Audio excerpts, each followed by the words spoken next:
everybody. I think instead of a presentation today, I'd really like to talk not at you, but with you. So what I'll do is I'll start off, I'll give you an overview for those that may not be too familiar with the story of the Stone Brewing Company, what we've done over the last 17 years, and some thoughts about how we've gotten there. But then I really want to have a conversation with you guys and talk about your challenges, questions you might have, thoughts or perspectives from me, or you can ask. Frankly, I'm an open book. I'm not really a shrinking violet, so we can go anywhere that you would like to go. So I'm going to go way back to start, and that way back is 1987. 1987 is the year that I had my first real beer. Now, 1987 in Los Angeles, where I was living at the time, wasn't what we would call a beer-rich time or place in the United States. Really, I had only been aware of the fizzy yellow industrialized stuff, the stuff you see on TV. And I really didn't know that there was anything different out there until I had my first epiphany moment thanks to Anchor Brewing Company from San Francisco, and a little dive bar in downtown Los Angeles. And I had two reactions when I had this beer. One was elation, wow, I didn't know beer could taste like this. I really didn't know that was possible in the world of beer. This is great. And then my other reaction, honestly, I was pissed off. I was pissed off because I realized that all of my previous beer drinking years had been stolen from me by the lies of the man telling me that other stuff was beer, and now I knew better. So that started me on a long journey over the next several years, seeking out and learning about beer. I went to small breweries wherever I could find them, in brew pubs. I went to beer festivals, and I went to just as many beer-focused events and things that I could find, which was difficult at that time, of course, because we didn't have the power of the Google.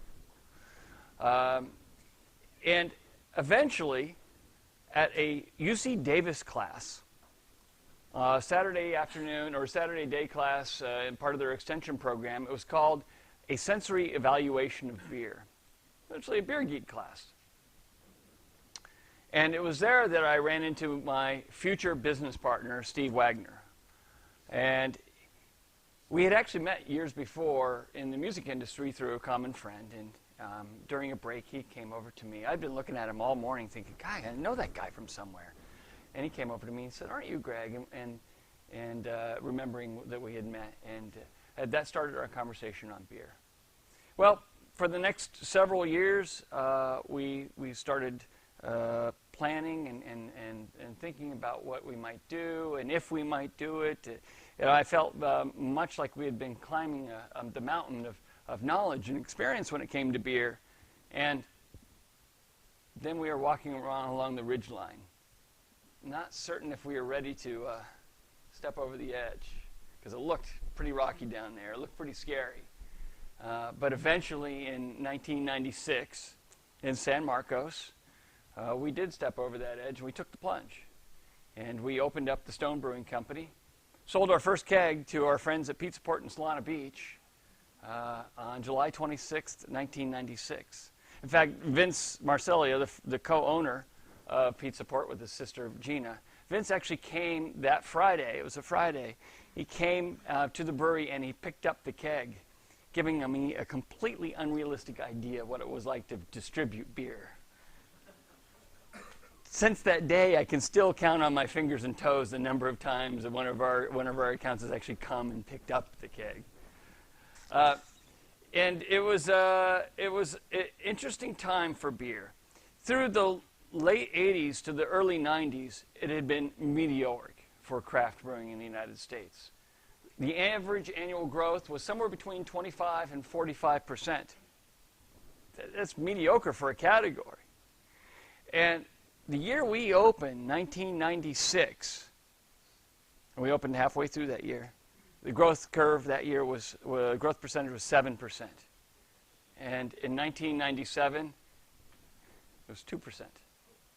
The brakes went on. The first bubble had burst. The first bubble burst in 1996.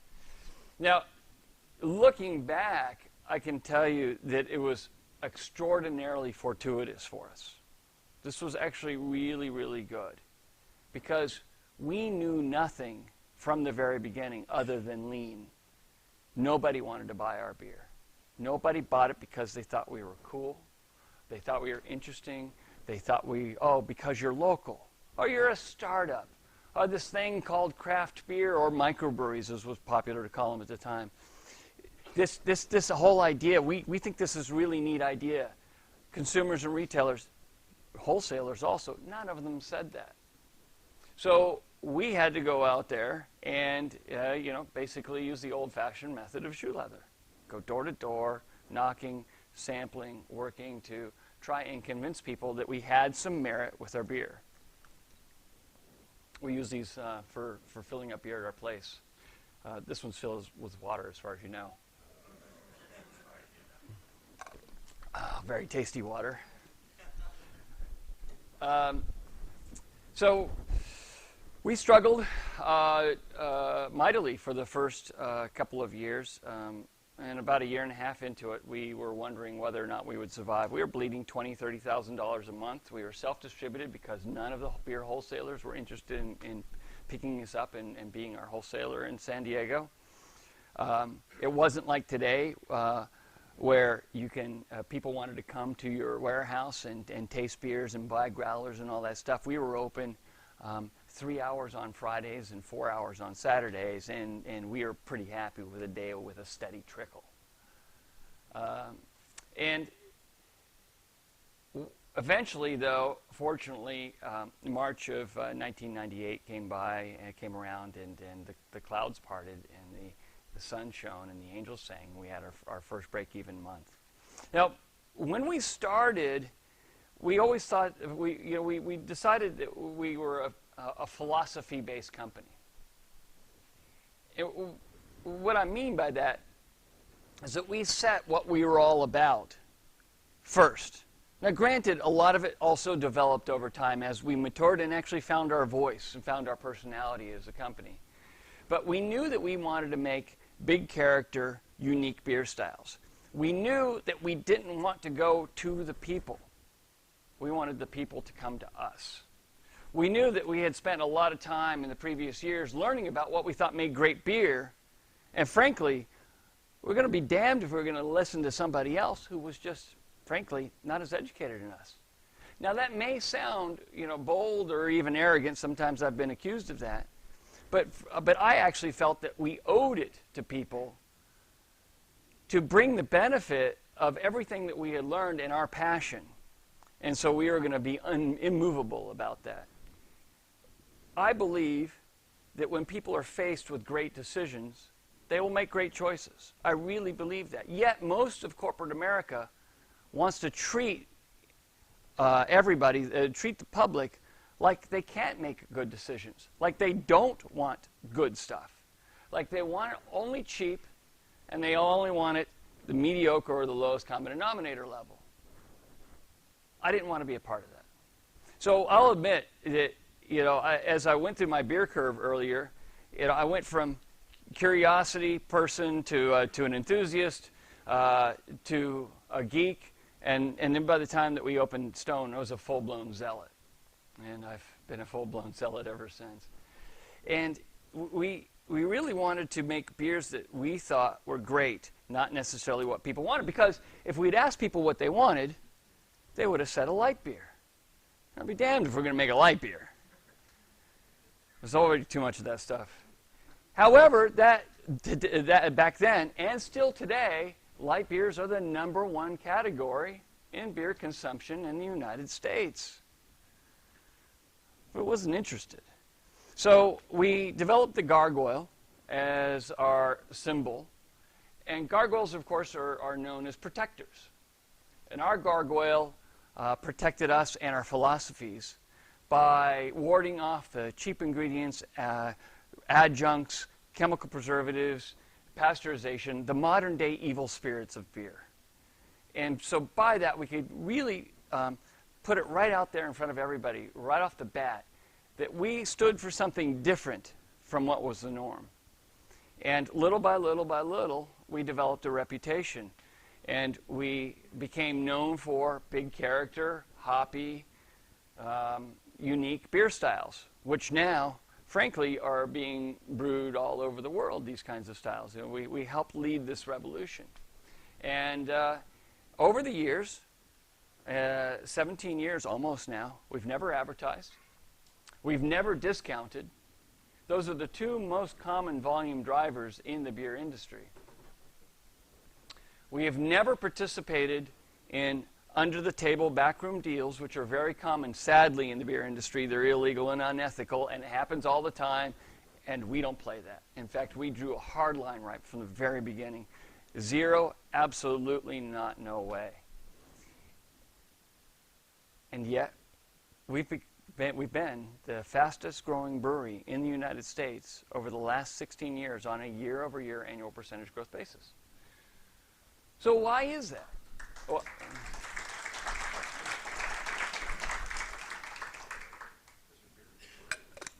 because our beer is great, says this gentleman who has very good taste in the front row.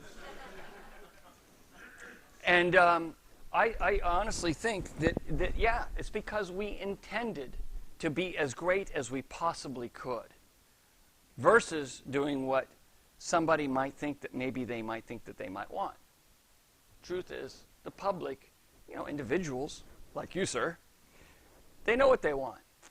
The public doesn't have a clue. We can see that, right? And so I think that it was a result of giving people a reason to have that, or a way to have that discovery moment, much like I'd had at the hands of Anchor Steam in 1987. That option and that opportunity to say, wow, I didn't know beer could be like this.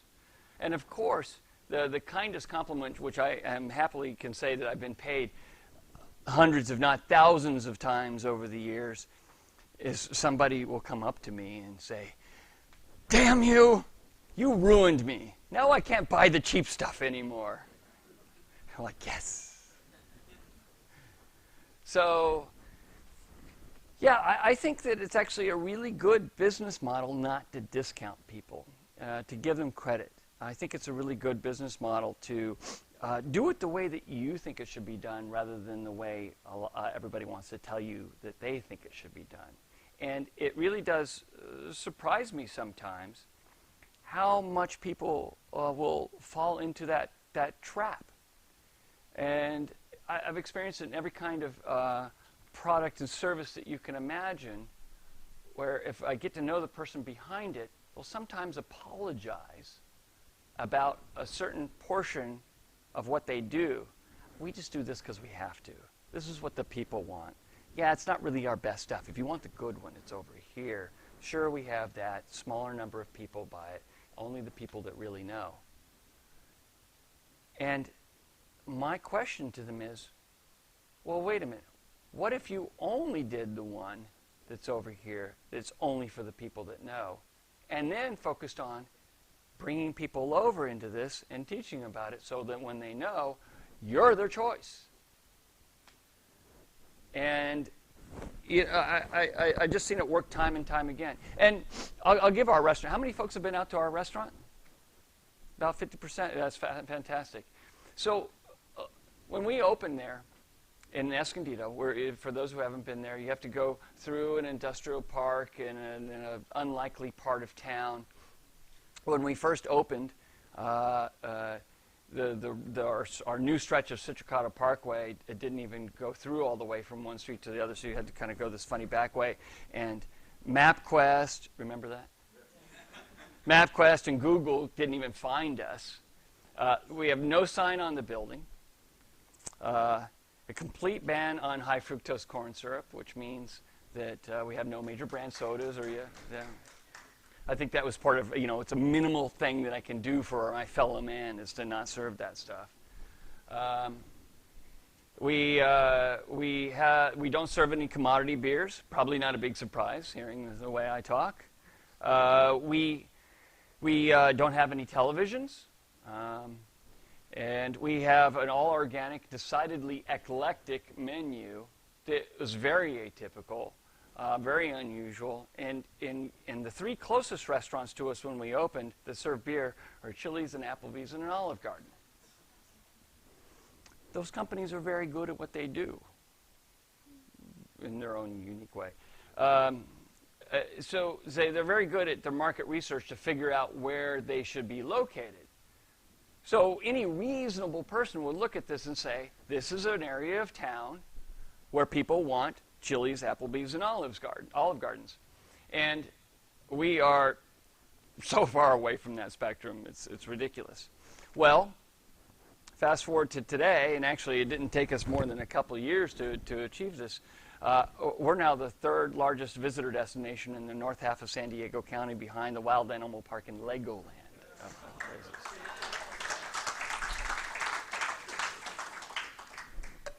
And there is no way whatsoever that we could have done that if we served major brand sodas, major brand beers, had burgers and fries, and you know, all the stuff that quote unquote people want. And it was rough when we started, when we opened the restaurant. I thought I'd heard every bit of feedback you could get from a consumer, because we'd been in the beer industry for 9.5 years at that point. I thought I heard everything. Not even close. I never realized people could be so mean. People just absolutely ripped us to shred the first couple of years. You know, just, why can't you have normal food? Are you kidding me? You're gouging us. You know what? This is, don't you understand? This is Escondido. This isn't New York or San Francisco. You shouldn't do this here. And of course, one of my now favorites, it was email I got from a guy. I've been drinking your beer for years. I tell everybody I know about your beer. I came to your restaurant. You didn't have ketchup. I got mad. I left, and I'm never drinking your beer again. True. And honestly, this was, you know, it was, so, you know, I love, you know, it's fun to talk bold, right? It's fun to talk about how we knew our vision and we were going to never, you know, move off of it and all this stuff. But the truth of the matter is, none of it was easy to actually do. It's easy to say, it's hard to do. It's hard to stick to your guns, no matter how much of a zealot you are, when you're being barraged from all ends about all these mistakes, and if you'd only do it this way. And you can have a lot of confidence in yourself, but still get swayed by that. And I have to admit, you know, it was rough for me to get these emails in the early times, because I thought to myself, you know, my God, what if they're right? What if I'm just being foolish? What if my agenda about organic foods and about treating people right and only feeding them the kind of food that I would have in my own house, and treating people like they're in my house, so I'm going to give them no less respect than I would give to anybody else that I would have over to my house. What if this is just a pipe dream and it's ridiculous? Well, you know, fortunately we know how it turned out, and it's turned out well. In fact, we're about 5 weeks away from opening the Stone Brewing World Bistro and Gardens in Liberty Station, adjacent to the airport in Point Loma. Which will be, from what I understand, the largest restaurant in San Diego County. Kind of excited about it. It's going to be really cool. Yeah, so anyways, that's sort of our story and direction and philosophy in a nutshell. You know, I didn't mention a couple of things, so I'll give you a couple of our brag points. So this year, the San Diego Business Journal will have, for the 10th year in a row, their annual list of San Diego's fastest growing private companies. And Stone will be the only company that has been on that list every single year for those 10 years. And the only way I know that is because we were the only single company that was on it for 9 years last year. because you kind of see that coming. And we had another nice year of growth last year. And we have been several times rated the top-rated brewery in the world, which is nice, accolades for our beer. And actually, the stats just came out yesterday from the Brewers Association, which is our national organization that monitors all things brewing in the United States. And it turns out we moved up one spot from 11 last year, and so we are now the 10th largest craft brewer in the United States. And 17th largest brewer if you include all the the industrialized guys. And interesting thing, we're actually the largest American-owned brewery in the southwestern United States. I didn't see that one coming. So we've been having a lot of fun and making waves. I love you guys probably know the term, in business, disruptors, right? A disruptor, right? It's a company or an idea or a technique or whatever it is that comes into a field and completely changes the paradigm and is very disruptive to the companies or the people that have been doing it a certain way, and this is the way you do it, and have really, by doing that, not been giving people a choice of spectrum that might otherwise be available in that world. A lot of the times because the experts in that field would say it can't be done. I've always used, I think my strongest attributes would be ignorance. Absolutely. Ignorance and not knowing any better. Because we've done a lot of things that if I had known better, if I had been more educated in brewing, in restaurant business, I would have never been stupid enough to do. So I mean it very genuinely when I say ignorance has been one of our strongest attributes over the years. Anyways, I wanted to, like I said, I want to talk with you guys, and I want to share anything that I can and answer any questions. Yes, sir. First of all, I want to thank you for changing my life. Because, you got to start that with, damn you. Well, no, it's not a damn you, it's thank you. Because my wife took me to your restaurant, and I had never had a beer float porter with vanilla bean ice cream. Yeah. And I now serve it to all my friends at dinner parties. Nice. Using your porter and good vanilla bean ice cream. So that changed my life, and I never would have thought of putting those two things together. So I got one for you. So your next one to try, our friends at Chihuahua Chocolate. I don't know if they have it all the time, but they make a spicy chocolate gelato, like Oaxacan spicy, and drop that into a glass of our double IPA, Stone Ruination IPA. Lots of big citrus overtones. It's a completely different paradigm in beer floats from the Stone Smoke Porter with vanilla bean. Because we can talk about that all right. Yes, I could too. But my question is, it seems to me, because I've been buying your IPA at Costco for quite a few years, it seems to me that you guys got into Costco pretty early in your history, and I'm just wondering how you did that, because you were like an upstart brewery, but you somehow occupied a big space with your pale ale and your IPA in Costco. Yeah, how did we get into Costco? Well, it wasn't that early. We started in '96, and I think we probably first started selling to Costco around 2002 is my best guess. And it was the San Marcos Costco. That was it. Well, we are now. We've grown over the years. So, as you know, the warehouse, the big box warehouse stores, as they're called, have a policy of buying things in huge bulk, and then exacting a very aggressive price from the provider, from the producer, and then passing that along to their customers. And as I said, we've never discounted, and we wouldn't. And we were lucky that the manager of the San Marcos Costco was a personal fan. He was the general manager of that one, and he helped get us our foot in the door in that one. And I can tell you, early on, there were some very difficult conversations at corporate, as we explained, that no matter how much beer is going to be bought, our price is going to remain the same. And you know, as I stammered out all the reasons why that would still be cool, because people wanted our beer. And the truth is, people did want our beer. Costco still offers an amazing price for somebody who wants to buy a case of our beer, and it's much it's advantageous over the typical store price. Yeah, it is more expensive than a lot of other beers. Well worth it. Thank you very much.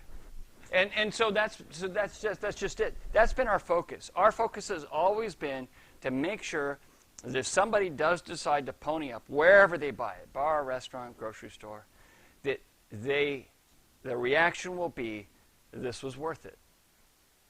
And that's our focus. And also realizing that if some people don't have the reaction of, what the hell is this? I hate it. Then the other people can't have the reaction of, wow, right? Because if you make this person happy, this person isn't going to be as happy. They might go, yeah, it's good beer. It's all right. You're not related to Jim Koch, are you? Absolutely not. Okay, because I just want to say that Sam Adams became my epiphany beer, and your IPA has now replaced Sam Adams in my life. So, anyway, thank you. Yeah, thank you. Yes, sir.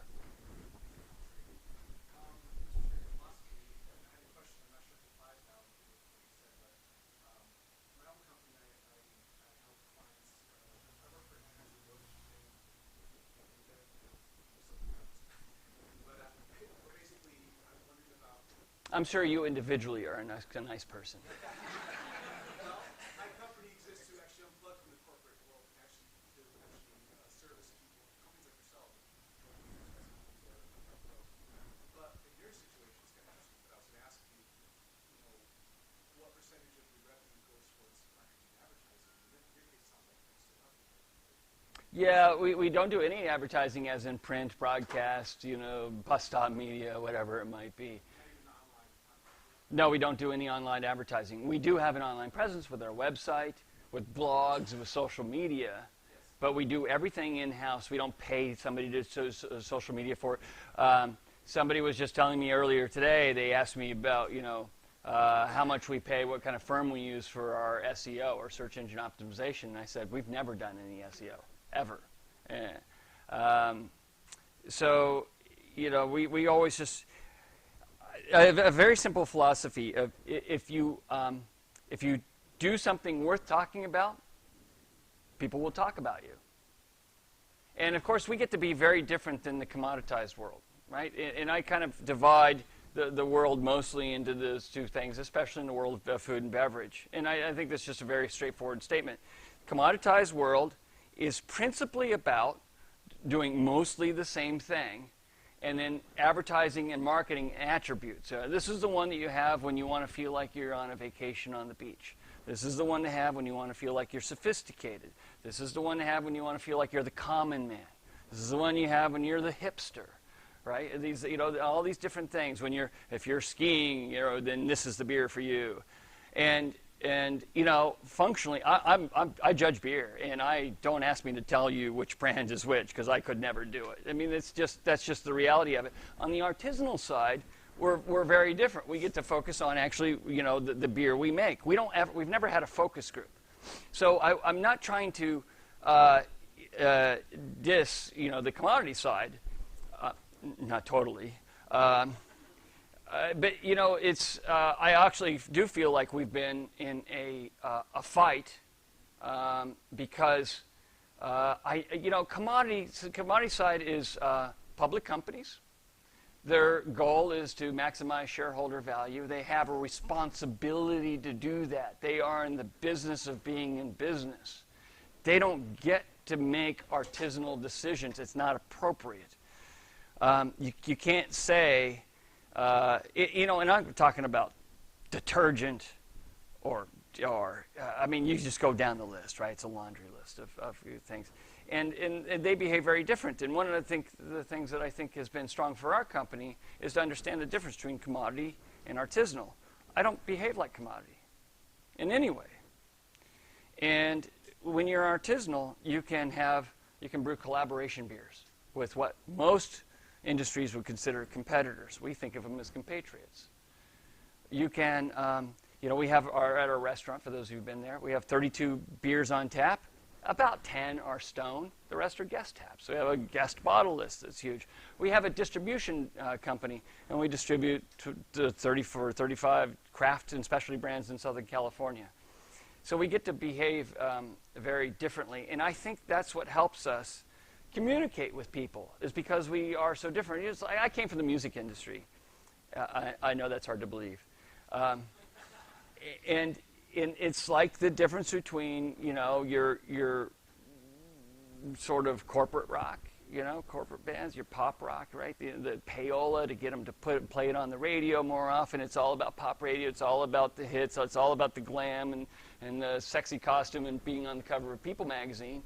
And then there's the other side. And it's, whether it's, frankly, whether it's U2 or the Rolling Stones or Metallica or Jimmy Buffett or the Grateful Dead, frankly, it doesn't matter. They were all true to themselves and very good at what they did. And that's what I wanted to be. That's what I want. That's actually was sort of the model that I looked at. I want to be. Doesn't matter which of those bands is your favorite. We can all look at it and go, pretty much for their careers, they've done. U2 has done U2 kind of music, and the Rolling Stones have done Rolling Stones music. They didn't ever try to be what they weren't, or try and go out to the public and go, oh, we hear the public wants this, so we should try to do that. And that's the main difference. And so that's how you get that longevity. And I wanted to have longevity. Yeah.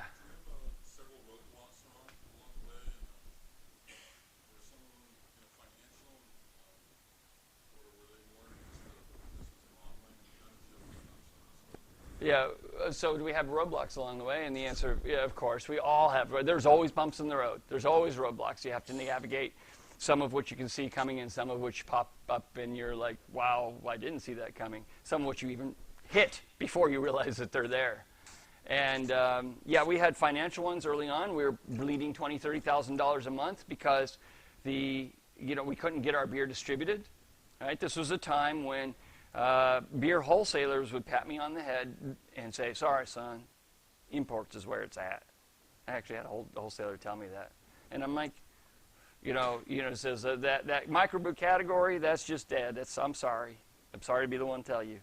And yes, he really did have a little bit of a southern accent like that. And I said, well, wait a minute. We're Stone Brewing. We're not a category. We're a brewery.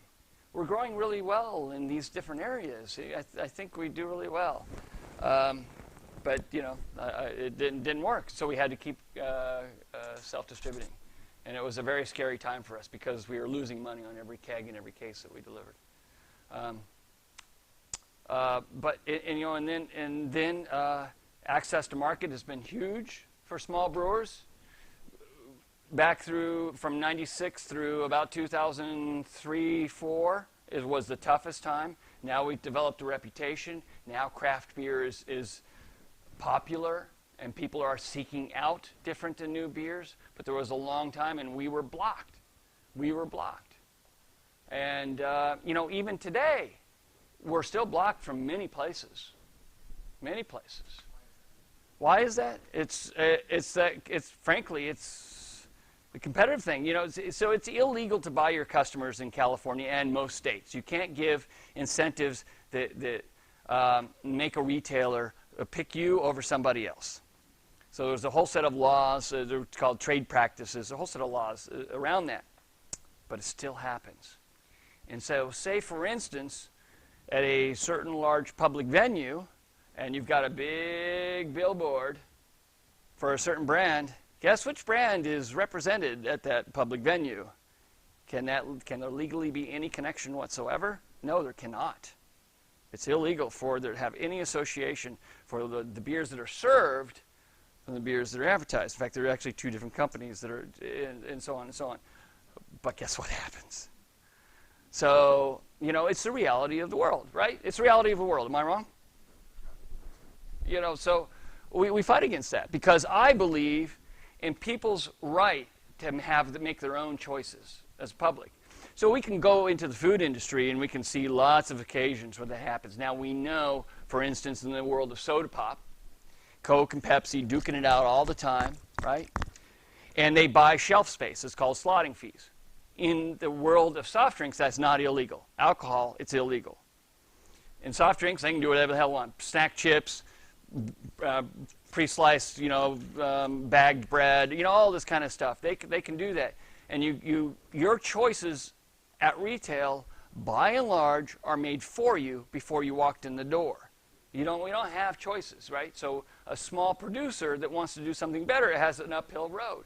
Now, don't even try and get in some categories. Detergent, or soap, or toothpaste.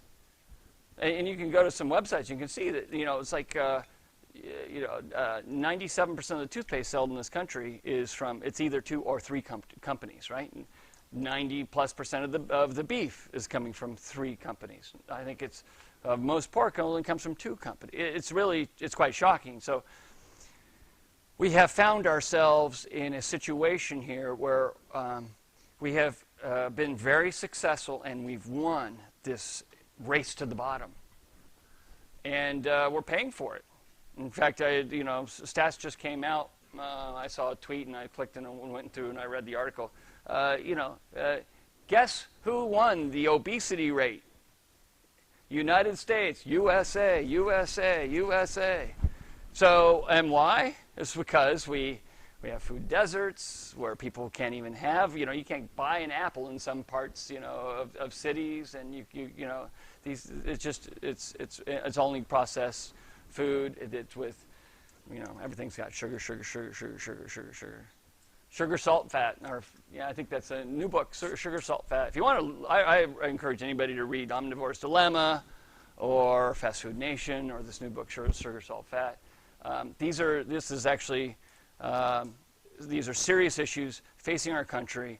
We are killing ourselves. We're hurting each other, and we need to behave differently, frankly. Yeah, in the back.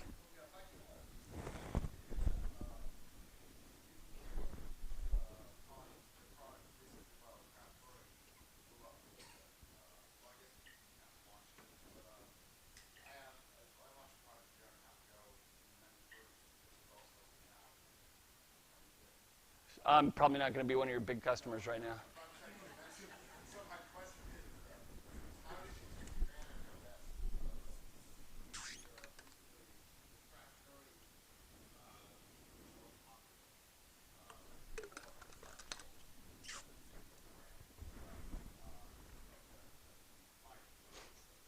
So, well, I would just say that we didn't take advantage of it becoming more popular. We helped it become more popular. Craft beer has become more popular because of the work the craft brewers themselves have done. The craft beer focused pubs and retail outlets. People were very passionate and said, this is what I want to do, who got into their business because they wanted to represent the world of craft beer. It's been successful because of craft beer bloggers and writers. And it's been successful because of home brew shops and people that want to put on festivals for charity that feature craft beer. All these things. That's why. And it's been a snowball in a very positive way, building upon itself. But craft beer is successful, and Stone is successful because of Stone and craft beer together. We don't take, I don't want to take any more credit than anybody else, but it's definitely been, I think of, with our compatriots in craft beer, we're fighting on the common front together for the right for people to have access to great beer in this country. Yeah.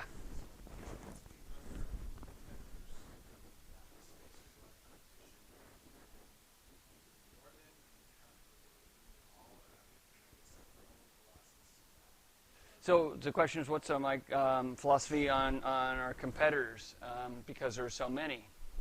When we started, there were 800 breweries in the United States. There's now 2,700 breweries. It's looking to easily pass 3,000 before the end of the year. We have 65 open breweries in San Diego County right now. It's going to pass 100. These guys aren't my competitors. My competitor is any company that doesn't actively work to raise the bar. So whether that is in the beer that they brew, or their business practices, or their advertising or promotions that suggest that beer shouldn't be here, but it should be there, that's a competitor. My competition has been the low expectation of the public when it comes to beer and their understanding of beer. That's my competition, and that's what I've been fighting against. I've been fighting against low expectations from day one. So my compatriots, all these great small brewers that are brewing really fantastic beers, we serve them at our restaurant, right? We distribute them. We actively work to promote the craft beer category. We have our anniversary celebration and invitational beer festival. It's a charitable festival. We raised over several $1 million over the years for charity. And we have, this year, we'll have 45 guest breweries. So we say, hey, everybody, come help Stone celebrate our anniversary. And by the way, while you're here, try all these great beers from these guys and from these guys. That's how we do it. And we brew a lot of collaboration beers, too. Yes, sir. Hey, once you get started, how did you help funding? Was it all self-funded, or bootstrap, or manufacture, or how did you find help financially? Yeah, we were lucky. It was angel financing. So I had a previous successful business. I was able to bring some of the money to the table, and my father helped. Worked out okay for him. Friends and family? Yeah, friends and family, yeah. Yes? You still drink Anchor's Steam? Very dedicated to that? I still have Anchor Brewing Company will always have a place in my heart, and they make fantastic beers to this day. And I know the people that own them. I mean, we have a lot of camaraderie in the craft brewing industry, so I know the people at Anchor. And no, we don't anticipate distilling. I'm not passionate about distilling. I think that the brewers who are doing some distilling, craft distilling, fantastic. But my passion is pretty much in food, in food policy, food philosophy, food ethics, and in craft beer. Yes.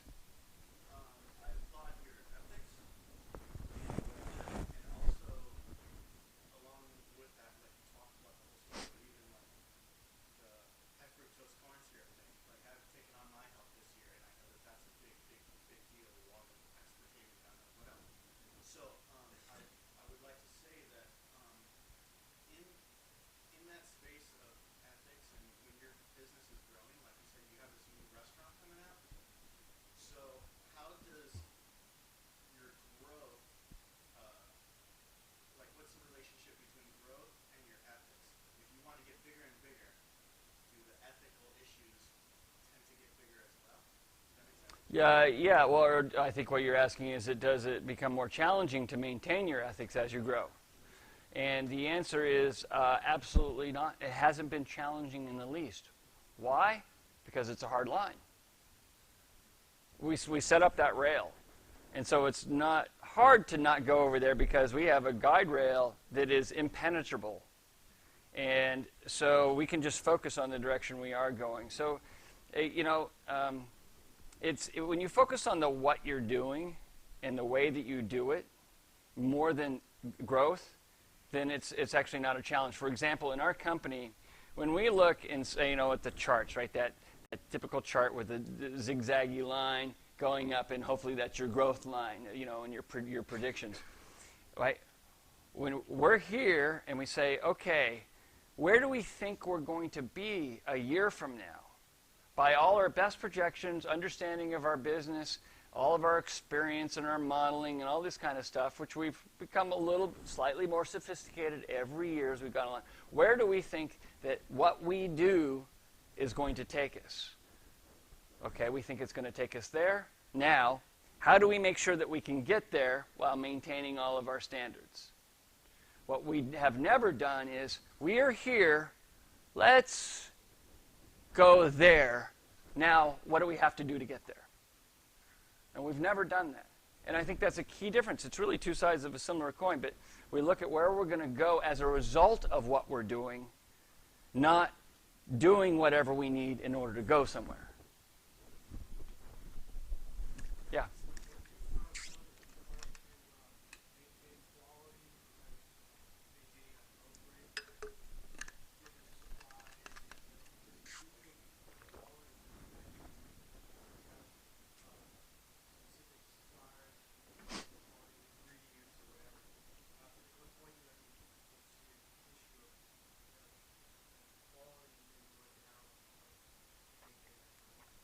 Yeah, so it's really the same thing about this as standards and ethics. It actually hasn't been difficult. Consider that while it may seem like we're pretty big at Stone, we brewed just under 180,000 barrels last year. Our friends at AB InBev, just in the United States, did well over 100 million barrels. Yeah, over 100 million barrels, a little bit of scale. So, you know, we're still a microcosm in the grand scheme of the things, right? You know, we are not, Stone Brewing is not 0.01% of the beer industry in the United States. So we've got a long ways of growth before we start running into supply chain issues. Well, there's always supply chain issues. You always have those barriers that come up and those bumps in the roads and so on. But because, once again, because our standards are fixed, that if we can't get, like right now there's a particular beer that we want to brew more of, but we can't get the hops to this crop season to be able to brew more of it. Therefore, we either change it, we lower the hops, or we don't brew it. Guess which one we chose? Don't brew it. And it's a rough one because, oh, we love that beer.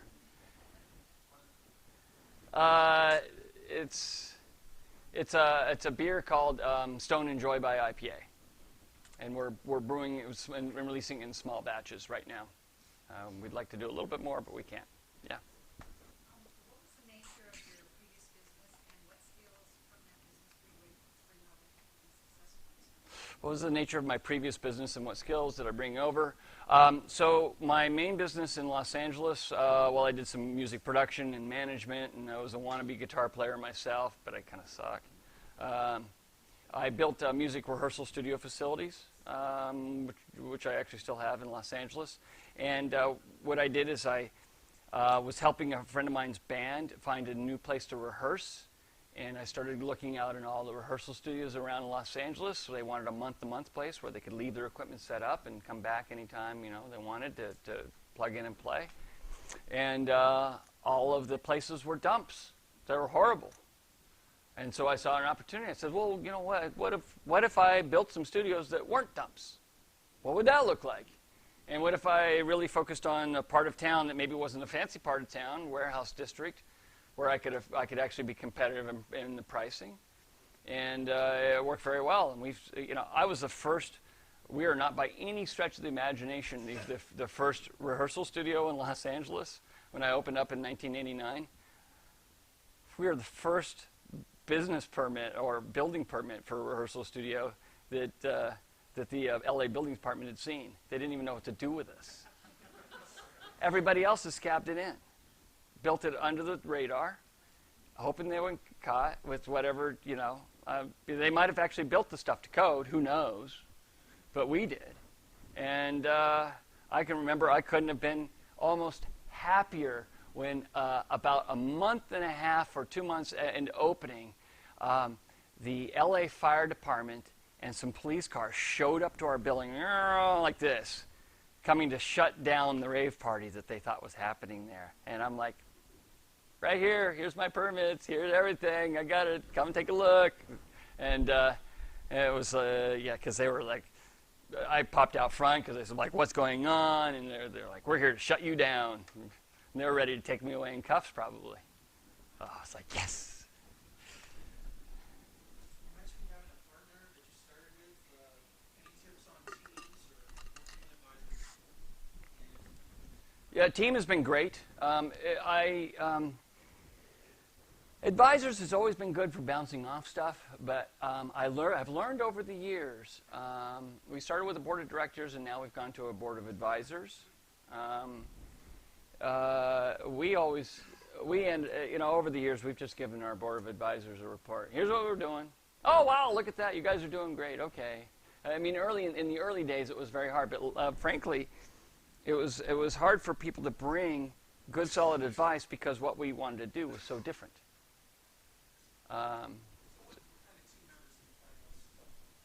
Well, as far as a team in our company, we have a hard line also, with lots of hard lines, frankly. I'll be honest about it. We have a hard line on the kind of people that we want. We want somebody who's passionate about what our company is about. You don't even have to drink beer to get into our company. You don't. but you have to be able to represent, during the interview. I love Stone because of your charity and community involvement. I love Stone because of your environmental policies. I love Stone because of your stance on organics and ethical food and the kind of food that you'll serve to people. Pardon? Is that part of their interview? I noticed on your website that all of the personnel, each one of them has a quote that they contribute to while you're working on how they like it. Yeah. It is part of the interview. If we desperately need somebody for an accounting position and we find an absolutely outstanding person who's got all the skills we need, and we say, why do you want to work at Stone? And the reason is because it's close to their house and it reduces their commute time, that's not the right person for us.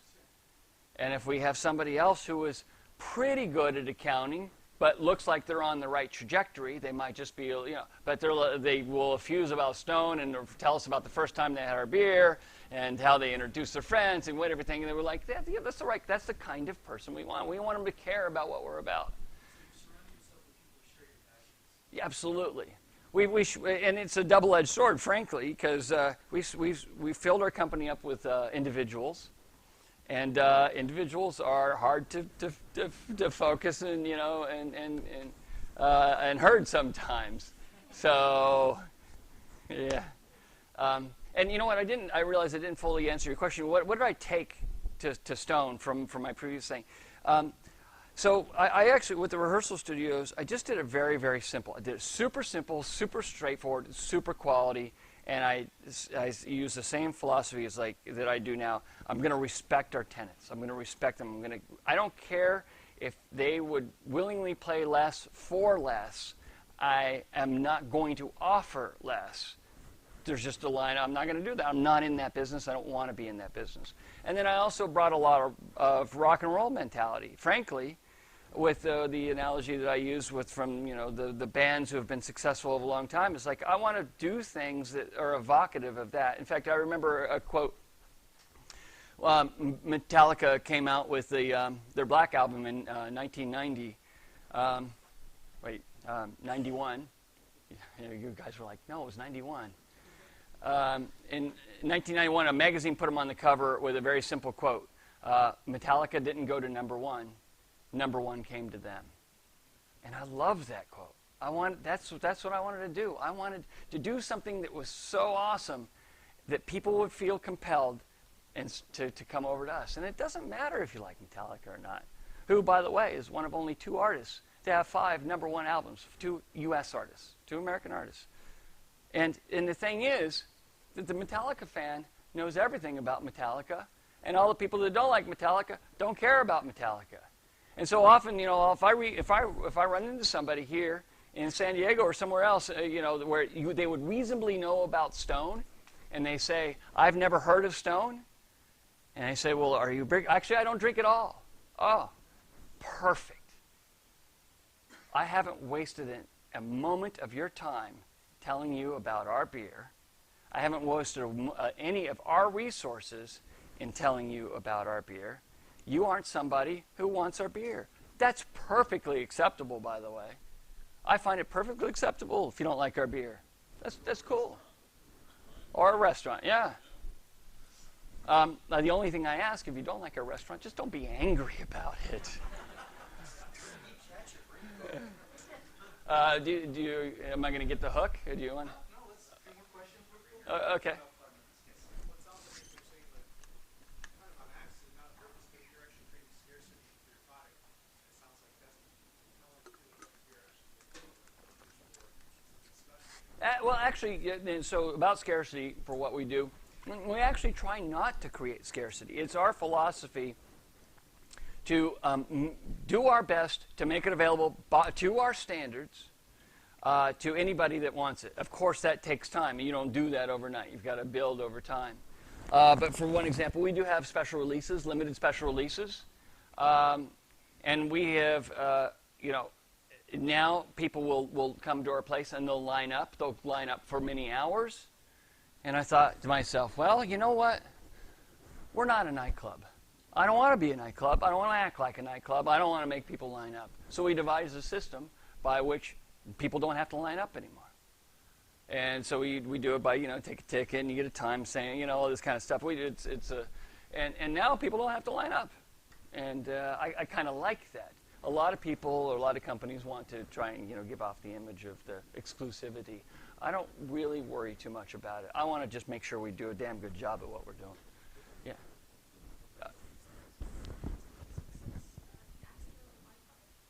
Monetary success is not exactly an accidental byproduct, but it wasn't our focus or our raison d'etre.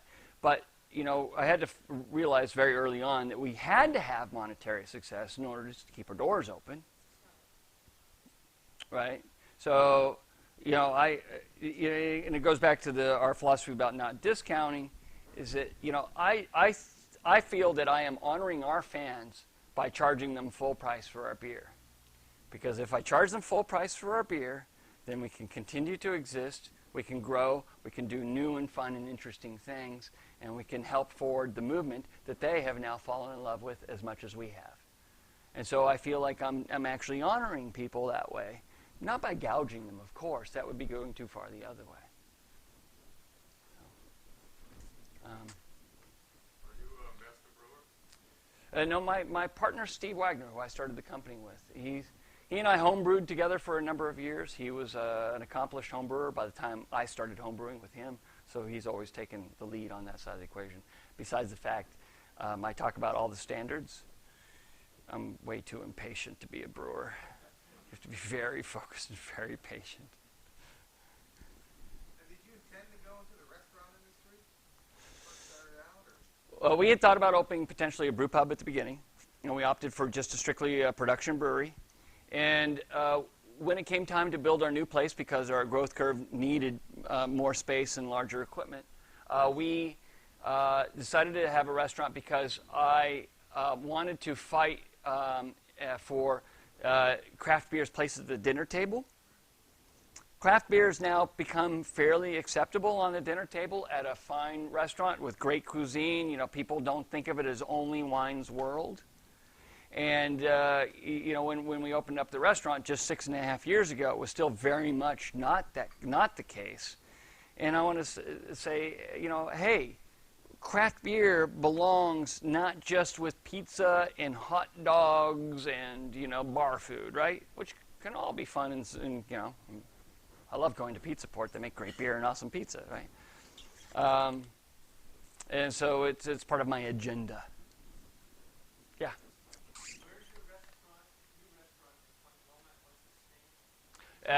What's the state? It's in the north part of Liberty Station, which is the old Naval Training Center. It will be the Stone Brewing World Bistro and Gardens, Liberty Station. And warning, there will not be a sign, because we have now, many years now, decided we don't like signs on anything. I think there's too many signs, too much visual noise in the world. So use our address to get there. And it's interesting, people will come to our place in Escondido, and they'll walk in, why do you have a sign? I drove up and down the street. I'm like, well, you used 1999 Citricado Parkway to get you almost all the way here, and then the last 100 feet or so, you were looking for a sign, and you discounted our address. Keep using the address, because it's right above our door. Yeah, it can be confusing. So that's why I'm actually apologizing in advance. What are you next to? We're next to Moment Cycle. We're going to try and build in certain visual cues, and also, like I said, it'll be really large outdoor area. Yeah, it is a little bit of a maze, but once you know, then you know. Yeah. Okay. Yeah, in the back, and then maybe that's the last one or two, whatever. But okay.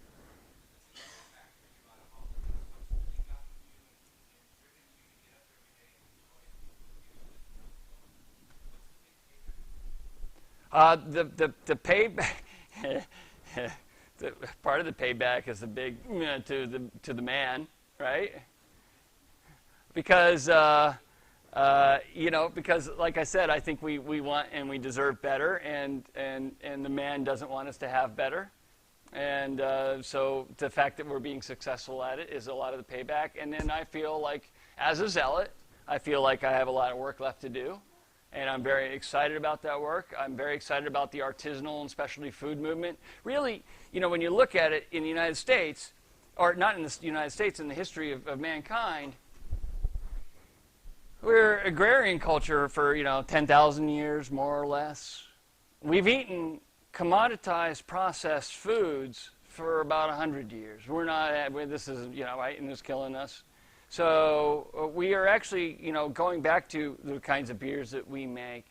While maybe not exactly traditional, you wouldn't have found them 200 years ago or 300 years ago. They're made by with the same ingredients and the same traditions. And the cheeses, specialty cheeses, and local breads and all this. It's a return to normalcy, right? Every once in a while somebody will say, I don't know about this newfangled fancy beer, and I'm like, I'm with you on that, because they've only been doing that stuff for about 125 or 150 years, where the stuff we're doing has been done for 500 or more years. Thank you for being on our side. And like, huh? Yeah.